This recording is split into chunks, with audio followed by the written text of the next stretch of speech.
Hello नमस्कार साथियों, Brahmavarta education channel पर आप सभी अभ्यर्थियों का हार्दिक स्वागत और अभिनंदन है। बीएसटीसी का एग्जाम हो चुका है। राजस्थान के लाखों अभ्यर्थियों के द्वारा एक ही यहाँ पर यूट्यूब पर जानकारी प्राप्त की जा रही है और वो जानकारी यही है कि बीएसटीसी 2025 की संभावित कट ऑफ क्या रह सकती है। एक एक आपके सवाल का जवाब देने का प्रयास करूंगा। सबसे पहले आपको बताऊंगा कि बीएसटीसी के विद्यार्थियों के लिए अब कौन कौन से सवाल सामने आ रहे हैं। अगर आपका इसके अलावा भी कोई सवाल आ रहा है आपके मन में तो आप कमेंट में ज़रूर बता दीजिएगा, लेकिन सवाल एक बार सुन लीजिएगा। सवाल सुनाने के बाद आपको जवाब देने का प्रयास करूंगा। पहला सवाल देखो, इसकी बेसिक जानकारी आपको बता देता हूँ। बीएसटीसी 2025 जो यहाँ पर 200 प्रश्न पेपर के अंदर पूछे गए और 600 नंबर का ये पेपर था, जिसमें प्रत्येक प्रश्न 3 अंक का था और नेगेटिव मार्किंग का प्रावधान नहीं था। तो यह है पेपर से संबंधित। बाकी जो सवाल देखने को मिल रहे हैं अभ्यर्थियों की वो बता देता हूँ। पहला सवाल, आंसर की कब जारी होगी। दूसरा सवाल, रिजल्ट कब तक जारी होगा। तीसरा सवाल, क्या नॉर्मलाइजेशन की प्रक्रिया इसमें अपनाई जाएगी या नहीं। और चौथा सवाल, सबसे महत्वपूर्ण सवाल, कट ऑफ क्या रह सकती है। कुल सीटें कितनी हैं, राजस्थान के अभ्यर्थियों के लिए कितनी सीटें हैं, बाहरी अभ्यर्थियों के लिए कितनी सीटें हैं। ये तमाम सवाल अभ्यर्थियों के जहन में अभी घूम रहे हैं और सवाल का जवाब देना मेरा फर्ज है। तो यहाँ पर सबसे पहला जो सवाल देखने को मिला अभ्यर्थियों का, वो आंसर की कब जारी होगी। वीडियो में अंत तक बने रहना है क्योंकि बिल्कुल सटीक आपको कट ऑफ बताने का प्रयास करूंगा। हालांकि विभाग की ओर से आपको बता दूं, कोई भी कट ऑफ जारी नहीं होती है। पहले भी कोई कट ऑफ जारी नहीं होती थी और आगे भी कोई कट ऑफ जारी नहीं होने वाली। तो आपको बता दूं, आंसर की कब जारी हो रही है। आपकी पहली जो आंसर की है, यानी कि प्रारंभिक जो आंसर की है, वो 5 जून 2025 को जारी हो रही है। वही अंतिम जो आंसर की है वो 12 जून 2025 को जारी होगी। यानी कि 5 जून 2025 को जो आंसर की जारी होगी, यदि आपको कुछ प्रश्नों पर कोई कन्फ्यूजन होगा या आप आपत्ति दर्ज करवाना चाहेंगे तो वो करवा पाएंगे 5 जून को जारी होने के बाद। वही 12 जून को फाइनल आंसर की जारी कर दी जाएगी विभाग के द्वारा। और रिजल्ट कब जारी होगा, रिजल्ट की फाइनल डेट यहाँ पर अनाउंस की हुई है पहले ही विभाग की तरफ से कि 18 जून को आपका बीएसटीसी 2025 का रिजल्ट जारी कर दिया जाएगा। वही क्या नॉर्मलाइजेशन इसके अंदर होगा या नहीं होगा, तो यहाँ पर आपको बता दूं, नॉर्मलाइजेशन की प्रक्रिया कब अपनाई जाती है। राजस्थान हो, चाहे एमपी हो, चाहे यूपी हो, कोई सा भी राज्य हो, चाहे सेंट्रल लेवल का एग्जाम हो, यहाँ पर नॉर्मलाइजेशन का नियम होता है कि जो भी एग्जाम एक से अधिक पारी के अंदर हो रहा है, उस नॉर्मलाइजेशन की प्रक्रिया को लागू करके समान लेवल पर लाया जाए। यानी कि किसी पारी के अंदर पेपर सरल आ जाता है और किसी पारी के अंदर पेपर हार्ड आ जाता है। इसके मद्देनज़र नॉर्मलाइजेशन की प्रक्रिया को अपनाया जाता है। तो बीएसटीसी 2025 के अंदर नॉर्मलाइजेशन की प्रक्रिया को अपनाया जाएगा, क्योंकि इतिहास में पहली बार राजस्थान के अंदर बीएसटीसी एग्जाम 2 पारियों में आयोजित हुआ है। पहली बार ऐसा हुआ है जो एग्जाम बीएसटीसी का 2 पारियों में आयोजित हुआ है। हालांकि अन्य एग्जाम 2 पारियों में या 3 पारियों में होते आ रहे हैं, लेकिन इस नॉर्मलाइजेशन की प्रक्रिया के द्वारा जो मेहनती अभ्यर्थी है उन अभ्यर्थियों के साथ खिलवाड़ होगा। यह कन्फर्म है, 100% है। मेहनती अभ्यर्थी के साथ नॉर्मलाइजेशन के नाम पर खिलवाड़ होगा और नॉर्मलाइजेशन की प्रक्रिया इसके अंदर अपनाई जाएगी, जिसके मद्देनज़र कई अभ्यर्थी ऐसे होंगे जिनको कॉलेज मिलना चाहिए था लेकिन नहीं मिलेगा। ये बात की बात है।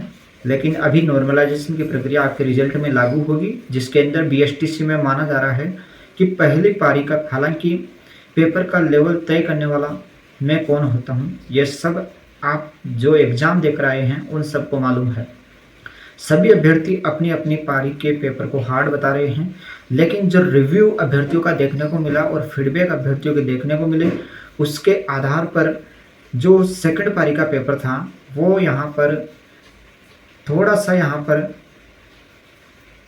पारी संख्या 1 के पेपर के मद्देनज़र मुश्किल था।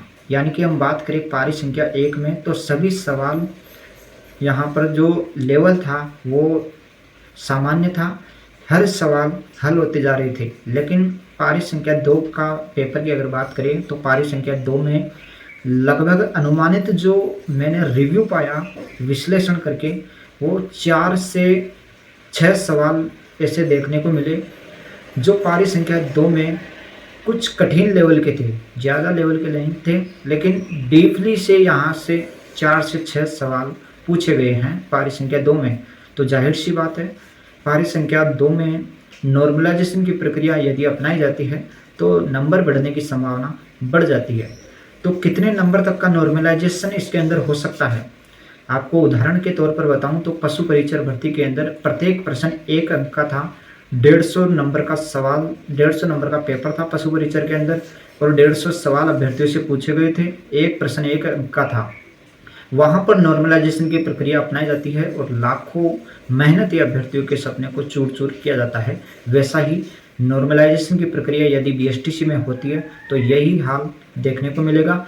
यहाँ पर भी अनुमानित जो विश्लेषण के आधार पर मैंने पाया वो लगभग 12 से 18 नंबर का फेरबदल आपको देखने को मिलेगा, यानी कि पारी संख्या 2 मिलेगा। और हालांकि पारी संख्या 1 में बढ़ने की कोई भी संभावना नहीं है, लेकिन पारी संख्या 1 में कुछ नंबर घट सकते हैं और पारी संख्या 2 में बढ़ सकते हैं। पारी संख्या 2 में 12 से 18 नंबर तक का फेरबदल देखने को मिल सकता है।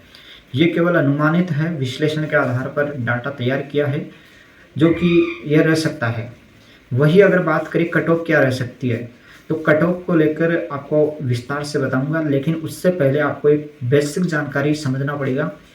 टोटल सीटें यहाँ पर है 26,970 सीटें, यानी कि 26,970 अभ्यर्थियों को प्रवेश दिया जाएगा कॉलेज के अंदर। कॉलेज है 377 बताई जा रही है यहाँ पर, शायद 376 या 377 जो भी है, वो अलॉटमेंट होने से पूर्व जब काउंसलिंग होगी उसमें सामने आ जाएगी। यहाँ पर जो 26,970 सीटें हैं उसमें से 95% सीटें राजस्थान के अभ्यर्थियों के लिए हैं और 5% सीटें अन्य राज्य के अभ्यर्थियों के लिए हैं। जो अन्य बाहरी राज्यों के अभ्यर्थी इस परीक्षा में शामिल होते हैं उनके लिए 5% सीटें दी गई है। वही अगर बात की जाए, आपको एक और बेसिक जानकारी, सबसे महत्वपूर्ण जानकारी है जो कि शायद अन्य कोई आपको बताने में असमर्थ हो रहा है।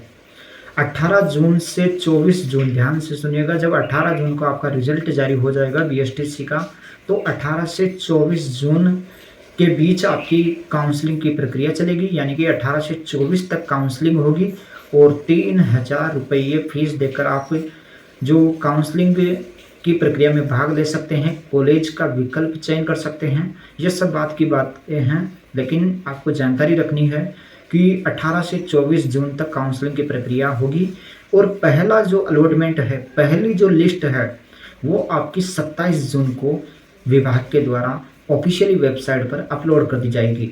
यहाँ पर परीक्षा टोटल अगर बात करें तो 5,49,161 अभ्यर्थियों ने इस परीक्षा में अपना भाग्य आजमाया है।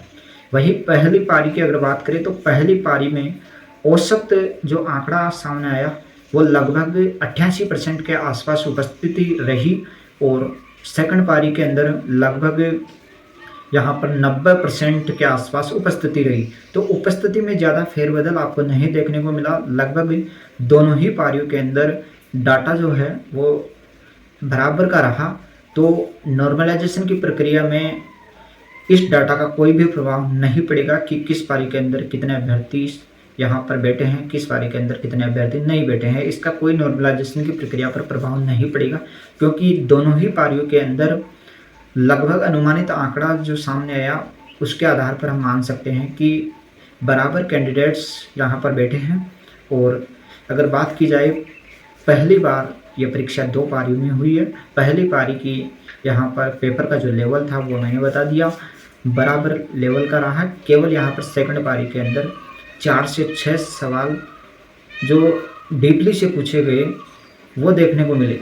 वही एक सीट पर 21 अभ्यर्थियों के बीच की दावेदारी होने जा रही है, यानी कि 21 अभ्यर्थियों में से एक अभ्यर्थी को सीट आवंटित होगी इसके आधार पर जो आपका यह आधार आया 5,49,161 अभ्यर्थियों ने परीक्षा दी है। इसके आधार पर अब अगर बात की जाए सबसे ज़्यादा यहाँ पर महिलाएं जो है उन्होंने भाग्य आजमाया है। जी हाँ साथियों, अनुमानित जो आंकड़ा निकलकर सामने आ रहा है उसमें बताया जा रहा है कि 70% महिलाएं यहाँ पर अपना भाग्य आजमा रही है, यानी कि 70% महिलाओं ने अपना भाग्य आजमाया है, बाकी 30% पुरुष अभ्यर्थी है।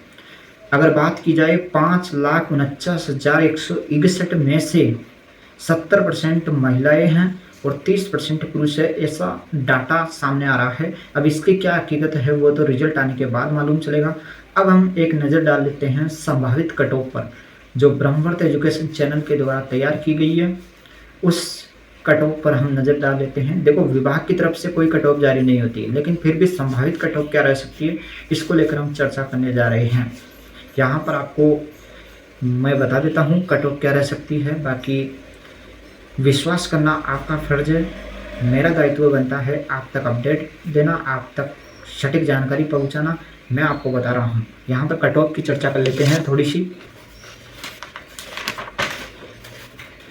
देखो, कट ऑफ जानने से पहले हम ये जानेंगे कि पिछले साल बीएसटीसी 2025 की पहली लिस्ट की कट ऑफ क्या रही थी। हालांकि कट ऑफ का निर्धारण पहली लिस्ट से नहीं होता, कट ऑफ का निर्धारण अंतिम लिस्ट से होता है, लेकिन फिर भी पहली लिस्ट पर हम निर्भर रहेंगे। पहली लिस्ट ही आंकड़ा तय करेगी।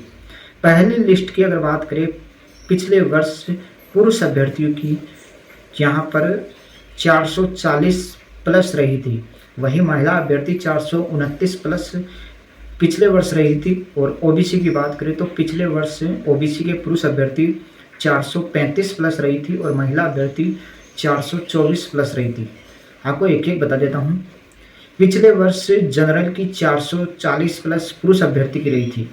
इस बार आंकड़ा निकल कर आ रहा है कि जनरल के अंदर पुरुष अभ्यर्थी की 440 प्लस रह सकती है। वही महिला अभ्यर्थी की पिछले वर्ष जनरल के अंदर 429 प्लस रही थी, लेकिन इस बार यह आंकड़ा चौंका सकता है। यानी कि इस बार जनरल के अंदर महिला अभ्यर्थियों की कट ऑफ पहली लिस्ट के लिए 450 प्लस जा सकती है, यानी कि 450 के आसपास, 445 से 452-53 के आसपास से जनरल की। अगर बात करें ओबीसी के पुरुष अभ्यर्थी की, तो पिछले वर्ष ओबीसी के पुरुष अभ्यर्थी की अगर बात करें तो 435 प्लस रही थी, लेकिन इस बार ओबीसी के पुरुष अभ्यर्थी की कट ऑफ 435 प्लस जा सकती है, यह रह सकती है। और महिला अभ्यर्थी की ओबीसी के अंदर पिछले वर्ष की अगर बात करें तो 424 प्लस रही थी, और इस बार ओबीसी के महिला अभ्यर्थी की कट ऑफ 440 प्लस जा सकती है। वही ईडब्ल्यूएस की बात करें तो ईडब्ल्यूएस के अंदर पिछले वर्ष से पुरुष अभ्यर्थियों की 438 प्लस रही थी, और इस बार ये आंकड़ा ईडब्ल्यूएस के अंदर घट सकता है, यानी कि पुरुष अभ्यर्थी का इस बार आंकड़ा ईडब्ल्यूएस के अंदर घट सकता है। जो पिछले वर्ष पुरुष अभ्यर्थी की 438 प्लस रही थी, वह इस वर्ष 420 प्लस रह सकती है। वही अगर बात की जाए एससी की, यहाँ पर ईडब्ल्यूएस की महिला अभ्यर्थी तो पिछले वर्ष 415 रही थी, यानी कि 415 प्लस वाले को कॉलेज मिल चुकी थी ईडब्ल्यूएस के अंदर महिला अभ्यर्थियों को। वही इस बार आंकड़ा जो सामने आया ईडब्ल्यूएस की महिला अभ्यर्थियों के लिए, वो आंकड़ा 430 प्लस का आया। 430 प्लस के आसपास कट ऑफ रह सकती है। एससी की बात करें तो एससी के पुरुष अभ्यर्थी की इस बार पिछले वर्ष एससी के पुरुष अभ्यर्थी की पिछले वर्ष 423 प्लस रही थी, यानी कि 423 वाले को कॉलेज मिल चुका था। वही इस बार माना जा रहा है कि एससी के पुरुष अभ्यर्थियों की 420 यानी कि 415 से 420 के बीच एससी के पुरुष अभ्यर्थियों की कट ऑफ रह सकती है। एससी के पुरुष अभ्यर्थियों की कट ऑफ इस बार 415 अंक से 420 अंक के बीच देखने को मिल सकती है। वही महिला अभ्यर्थियों की पिछले वर्ष से एससी के अंदर 411 नंबर वाले को कॉलेज मिल चुकी थी। इस बार एससी के अंदर महिला अभ्यर्थियों की कट ऑफ 420 प्लस जाएगी, और अगर बात करें एसटी के अंदर, तो एसटी के अंदर पिछले साल 420 या फिर 421 वाले को कॉलेज मिल चुकी थी। अगर बात की जाए सटीक आंकड़े की, तो एसटी के अंदर पुरुष अभ्यर्थियों को पिछले वर्ष 421 पर कॉलेज मिल गया था। इस बार पुरुष अभ्यर्थियों को एसटी के अंदर 420 से 425 नंबर के बीच कट ऑफ देखने को मिल सकती है पहली लिस्ट के अंदर। वही महिला अभ्यर्थियों की एसटी के अंदर पिछले साल 406 प्लस से रही थी, यानी कि 406 को कट ऑफ कॉलेज आवंटन हो चुका था। वही अगर बात की जाए एसटी के अंदर महिला अभ्यर्थियों की इस बार क्या कट ऑफ रह सकती है, तो 425 प्लस एसटी के अंदर महिला अभ्यर्थियों की कट ऑफ जा सकती है। वही अगर बात की जाए एमबीसी के पुरुष अभ्यर्थियों की पिछले साल क्या कट ऑफ रही थी, एमबीसी के पुरुष अभ्यर्थियों की पिछले साल 428 वाले को कॉलेज मिल गया था। इस बार यह कट ऑफ एमबीसी के पुरुष अभ्यर्थी की 415 अंक से 420 अंक रह सकती है। वही एमबीसी की महिला अभ्यर्थियों की पिछले साल 415 रही थी। इस बार यह कट ऑफ एमबीसी के अंदर महिला अभ्यर्थियों की 400, यहाँ पर एमबीसी के अंदर कुछ गलत हो गया। एमबीसी के पुरुष अभ्यर्थियों की पहले जो कट ऑफ है वो यहाँ पर 428 रही थी। इस बार यह कट ऑफ 410 रह सकती है, 410 प्लस रह सकती है। वही महिला अभ्यर्थियों की पिछले साल एमबीसी के अंदर 415